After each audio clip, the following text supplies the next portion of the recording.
ఉన్నారో వాటిని మనం కలుసుకోవాలని చెప్పేసి స్టార్ట్ చేసుకుంటూ తల్లిదండ్రులు మొదలుపెట్టి దూరంగా ప్రభుత్వ హాస్టల్స్ లో ఉండేటువంటి మన పిల్లలందరినీ కలిసి ఆ హాస్టల్స్ దగ్గరికి వెళ్ళి వాళ్ళందరికీ ఏదో ట్రైనింగ్స్ చెప్తూ వారితో కూర్చొని ఒక 10 నిమిషాలు మాట్లాడి చేస్తూ వాళ్ళతో మాట్లాడితే ముందు మొట్టమొదటిగా మనం చూడగానే కంగారు పడ్డారు.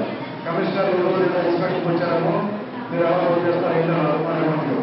కానీ కాదని చెప్పి వాళ్ళతో మీరేదో ఎందుకు చెప్పడానికి అని చెప్తే అందులో పిల్లవాడు చెప్తున్నాను, నేను ఈ హాస్టల్లో రావడం లేదు, 4 ఏళ్ళు చూస్తున్నానని ఎప్పుడు మమ్మల్ని ఇలా పర్యటించలేదని అంటే ఆ విధంగా ఒక మాట్లాడుతుంటే కళ్ళ తీరుతుంది.